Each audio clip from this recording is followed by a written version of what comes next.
चांद पर mission. Nobita अपने घर के आंगन में लेटा हुआ था और आसमान को देख रहा था। चमकता हुआ चांद उसे बहुत खूबसूरत लग रहा था। उसने हसरत भरी आवाज में कहा, काश मैं चांद पर जा सकता। डोरेमोन, जो हमेशा नोबिता की मदद के लिए तैयार रहता था, तुरंत अपना जादुई बैग टटोलने लगा। कुछ ही देर में उसने एक गैजेट निकाला और मुस्कुराकर बोला, ये लो, मून एक्सप्लोरर गैजेट। इससे हम चांद पर जा सकते हैं।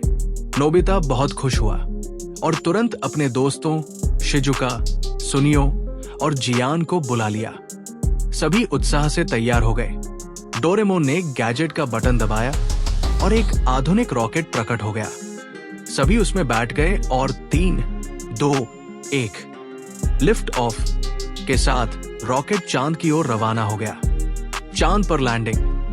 जैसे ही रॉकेट चांद पर उतरा, सब हैरान रह गए। वहां हर तरफ रोशनी फैली थी, मिट्टी चमकदार थी और आसमान काला लेकिन सितारों से भरा हुआ था। वाह, ये जगह कितनी अजीब और खूबसूरत है, शिजुका ने खुशी से कहा। नोबिता ने कूदकर देखा तो वो हवा में तैरने लगा। सभी ने बारी बारी से चांद की कम गुरुत्वाकर्षण शक्ति का मजा लिया और बड़े बड़े उछाल लगाने लगे। अचानक सुनियो ने दूर एक अजीब सी रोशनी देखी। सभी पास गए तो वहां एक पुराना खजाना दबा हुआ था। हम अमीर हो गए, सुनियो खुशी से चिल्लाया। लेकिन जैसे ही जियान ने खजाने को छुआ, जमीन जोर से हिलने लगी। एक गुप्त दरवाजा खुल गया और अंदर से चमकदार आंखों वाली अंतरिक्ष की अजीब जीव निकल आए।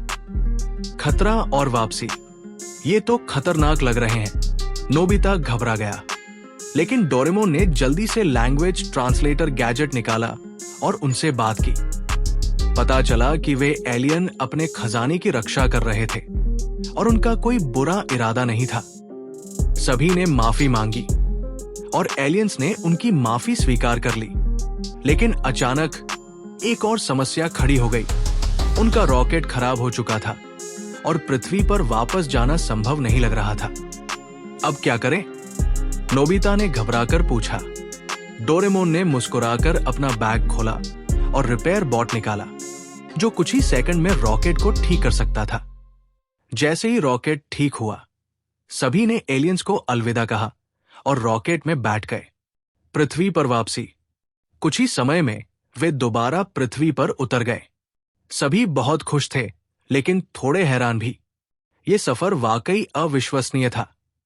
नोबिता ने कहा, हाँ, लेकिन अब तुम्हें सपनों में एलियंस दिखेंगे। डोरेमोन ने हंसते हुए कहा। यह सुनकर सभी चौंक गए और जोर जोर से हंसने लगे। समाप्त।